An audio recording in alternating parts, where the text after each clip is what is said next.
All right, Steve, you're on, John. Go ahead. John Salter, this is Steve Jewin from MMA Mania, and it's good to talk to you again today. How are you doing right now? Hey, I'm doing great. How are you? Excellent, and I'm so glad that you're getting this main event here at Bellator 233 because it's been almost a full year since we've seen you in the Bellator cage. What's been keeping you out all this time? I don't really know. I've been ready to go a lot. Just getting opponents lined up. It's tough sometimes, and a lot goes into putting the fight together. So I would have liked to have fought before now, but I'm happy to be on this card. Happy to be the main event. So just ready to go and get back in there. You came back very strongly after that fight with Rafael Lovato Jr. You submitted Chidi Njokuani with a rear naked choke, and I would have thought, hey, right away you're back in the title picture. But now they've got this other guy, Costello van Steenis, and it seems like they want to put him in the title picture too. Yeah, Costello's a really tough up-and-comer. He's hungry, so I know he's looking to take the hardest fights he can get. So I think it's going to make a great fight. I think he really wants to make a name for himself, and I can understand that. So ready to go out there and prove that he's not quite ready yet, but I think he's going to have a big future in the sport. Oh, I think so too. But yeah, that's the goal here, is to necessarily prove that he's not quite ready. But like a lot of opponents you seem to face, he's not a slouch in the submission department. He's got 5 submissions. I wouldn't rate him as better than you, but it's a part of his game. Yeah, absolutely. I think on the ground, he's going to be a tough guy. He's not, one of those guys that's going to break when I put him in a bad position. He's going to keep fighting through every position, and he's going to be throwing up submissions of his own. So, it's just a guy I got to watch out for. But luckily, I've got a great group of really high-level black belts that I train with, and I'm ready for anything he can throw at me. I am not doubting that in the slightest. You will undoubtedly be ready, and you've got to be ready because it's only a week away. So how is the weight right now? How are you feeling getting down to the end of the grind here? Great. Today was my last hard day. From here it's all maintenance and staying sharp. And there's no better feeling other than a win than finishing up fight camp, getting through that, and being healthy. It's funny because King Mo said something to me the other day where I think it applies here. He said, you can either make it hard in training and have an easy fight, or you can go easy in training and have a hard fight, but something is always hard. Yeah, it's I can't imagine going into a fight not doing everything I can to prepare because, fights still suck a lot of times. So I can't imagine not being ready for it. Oh, yeah. And you've never not been, at least in my experience from watching you fight. So Costello van Steenis has his hands full. So what do you think of his striking, though? Do you think with his 4 knockout wins that he poses a danger on the feet? Yeah, he's got power. I think that's the main thing. He throws a lot of volume. He's aggressive. I think he's got a lot of holes in his stand-up that I could exploit, but he has a lot of power. So, you can't let him land on you. And I think he showed that, especially in his last fight. He's in a really tough fight with a guy who was, pushing him around a little bit. And anytime you knock somebody out with your back on the cage, it shows, I think it's pretty impressive. So it's something I got to watch out for. I think maybe your striking is getting a little underrated by people who know you as a submission artist because they may think since you haven't done it going all the way back to Bellator 168 that it's not part of your game. I hope that a lot. I always have the mentality of, well, I show something if I don't have to. I hope everybody's always questioning whether or not I can stand and strike or not. And when the time comes, I'll make sure everybody knows it. And, this is the fight I'm going to have to use my stand-up in. This isn't a guy I can just go run through, put him on his back, and submit him. So, this is one of those where I'm going to have to be well-rounded, and I think I'll have a lot of surprises that nobody's seen in a while. Well, we look forward to seeing that in Thackerville. But speaking of which, how satisfying is it to have this fight in Thackerville? It seems to be a very friendly confine for you. Things always seem to go well there. Yeah, I love fighting in different places, especially places I haven't been before. So a lot of times when I get that call that it's going to be the same place again, I'm like, man, but it's a great crowd in Thackerville. I think I've earned a lot of respect there.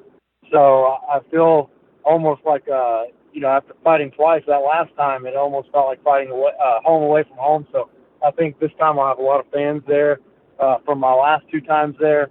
And, I know that place very well, so everything was pretty smooth. You know, Leslie Smith said something very similar to me. She said, I love knowing the venue. I love knowing the people there, that they'll be supportive and energetic. And I have an Airbnb already reserved for me. So it sounds like people are really appreciating Vacaville. I need to go there myself. It's if you like to gamble, I can't imagine a better place. That is a huge casino. Well, gambling is not really my forte. I play penny ante poker at best.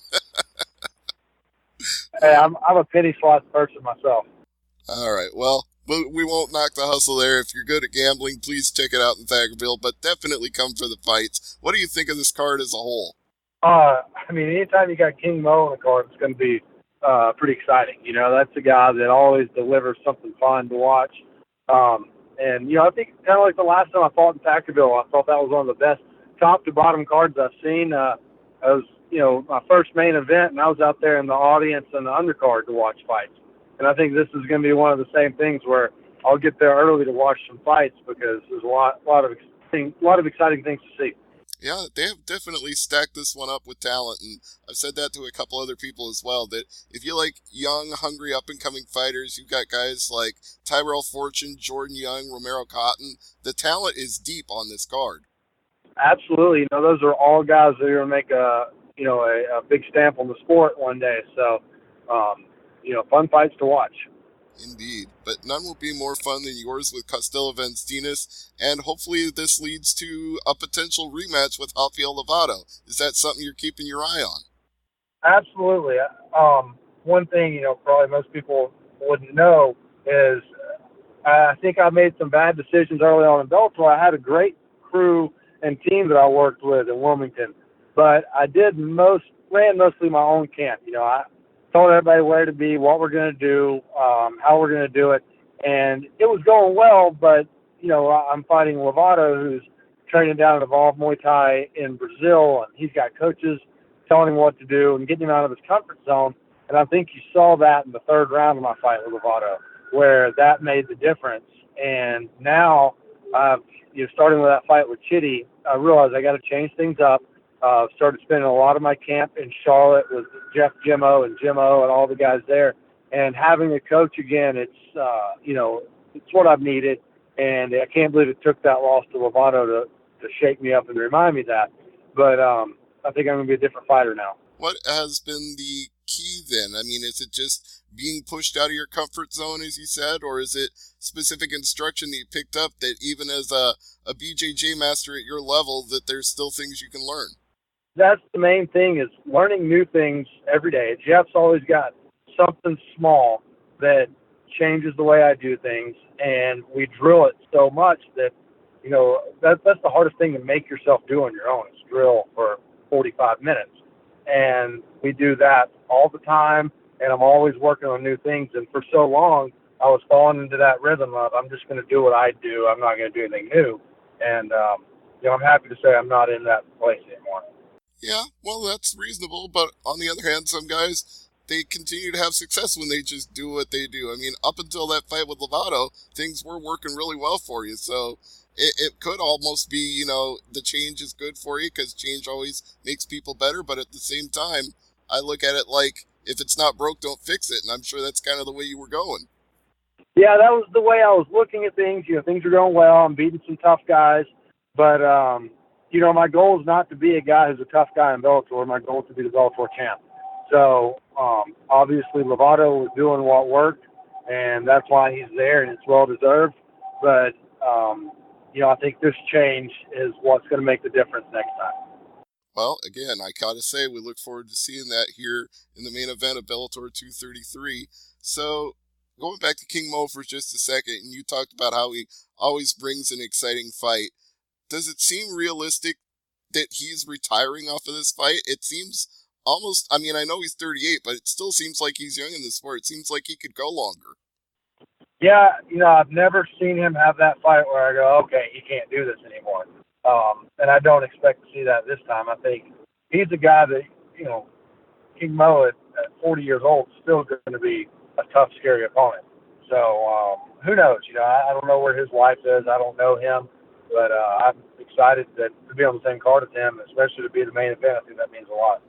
It does. And one of the things he expressed to me was that it's not so much that he can't do it anymore, but that he's in a lot of pain when he comes out of fights and when he trains for fights, and he just kind of wants to live pain-free until his older days. So do you have days like that where you think, man, the grind of the fights, the pain I feel after the fights, it's not necessarily worth it? I don't know if I have the days where I think it's not worth it, but I have a lot of days where I think, man, I bet a desk job feels really good right now. Oh, yeah, I have no doubt about that. But then you would get that thrill of the one-on-one competition, you know, the adrenaline rush of being in there, proving yourself against another man.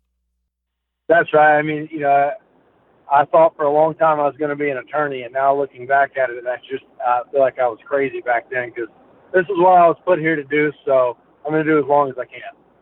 Well, in retrospect, though, an attorney might have been the only other place where you really get to have, like, a one-on-one fight. Not a physical fight, but it's you versus the opposing attorney, mano a mano. So, kind of the same thing in a different way.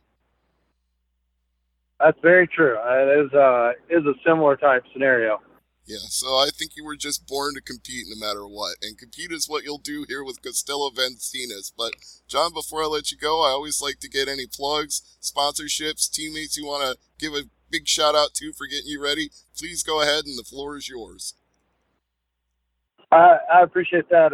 Everybody at Salty Dog, Jiu-Jitsu, and Jim O, especially, Joe Selecki, Corey Crumpler, Chase Gamble, Impa, all those guys have been a big help, and a lot more than that. But and Jeff Jimmo there at Jimmo really made a big difference. And like always, I'm with Phalanx because they make the best no-gi gear there is, and Oak Grove Technologies. And if you're in really anywhere in the Southeast now, just about has a clean eats there. There where I get my meal prep to keep myself in shape and down close to weight. And my new sponsor that I'm really pumped about, if you're in Florida, you got to check out Slasher's Hoagies. Well, I'm not in Florida, but I love a hoagie, so if I get down there, I'll definitely check them out. And most of all, I'll be checking out your fight Friday, November 8th at the WinStar World Casino and Resort, the main event of Bellator 233, John Salter and Costello van Steenis. Going to be a very important divisional fight, and I hope you have a great one, John. Thank you so much. Thank you. I appreciate it. No problem. Thank you, Dan, as well. You got it, Steve.